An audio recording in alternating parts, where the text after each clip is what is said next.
Welcome to episode 2 of the Lions Play Anywhere. We hope you got a lot out of episode 1 and you did lots of practice with it and built some confidence with the drills and the skills that we gave you to do. Now we want to take that a little bit further. So we've got 4 new skills around again those core components that we want to practice you more. Before we do the first one, again, warm up.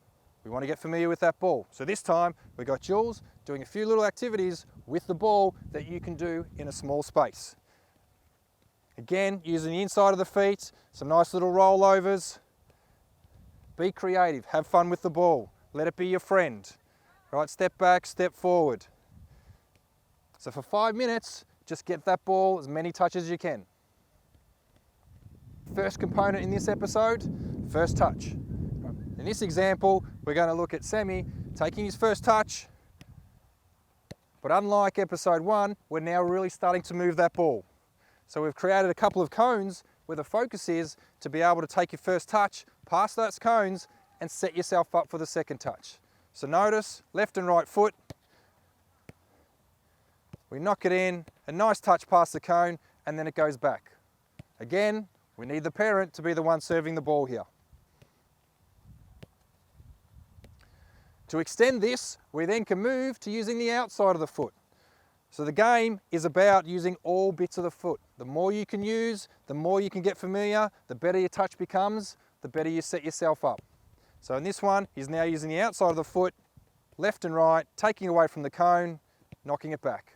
Activity 2, running with the ball. So in this one, we've made the cones nice and wider, and as you can see, it's about Jules dribbling around the ball, keeping the ball under control as we go around the cones, but they're a bit further apart, so we've got to move a bit sharper.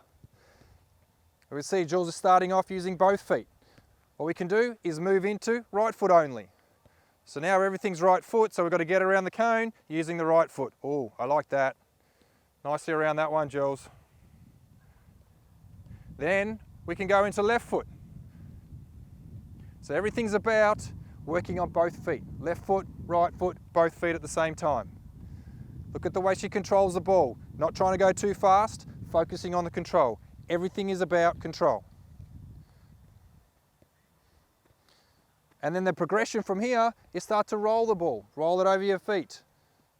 So now, again, we're controlling the ball. Look at the control.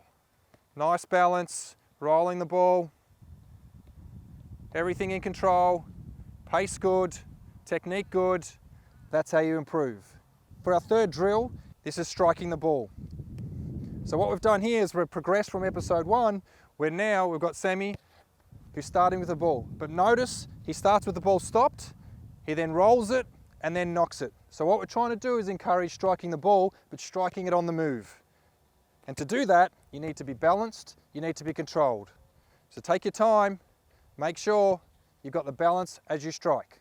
Left and right, stop, we roll, we strike. Right? Everything's about technique. The progression from there is starting to strike it like we did the other one with the laces. So to do that, let's have a close-up. So if we stop it here, all right, what we can see is we're trying to, same concept, we can see as a foot, slight angle, trying to strike with the laces, middle of the ball, so we can get that technique. All right? Timing is everything. So make sure you're balanced. Notice where his other foot is, to the side of the ball. Balance. Better the balanced, better the strike. Show us how it's done, Sammy.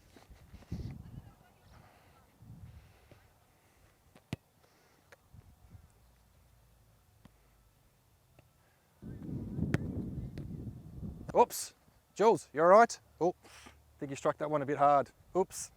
The fourth component of this episode, 1v1. As I said last time, remember, the more we can do our 1v1s, the better we get, the more dangerous you can become as a player. Let's have a look at Jules show us the dummy.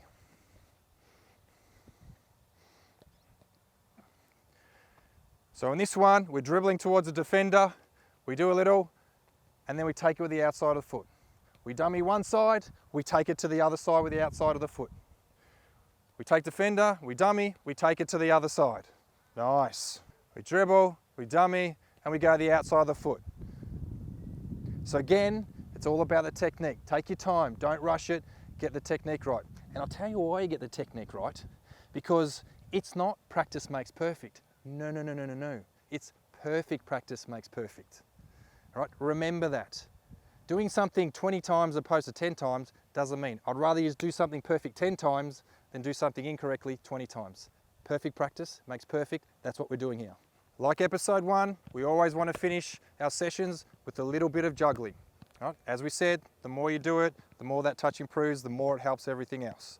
All right? Just like Sammy and Jules. They've been doing it for a long time, and that's why they're so proficient at it. But here's something else you can think about. From a juggling perspective, you can start to use the ground as well. So it might be a case of let the ball bounce, then kick it up. Let the ball bounce, then kick it up. All right? Then, can you do more than that? We kick it up, we bounce. Kick it up, we bounce. We kick it up, we bounce. All right? Another way you can start to improve your touch and your juggling. Until next time, hope you enjoyed episode 2. We'll see you in episode 3.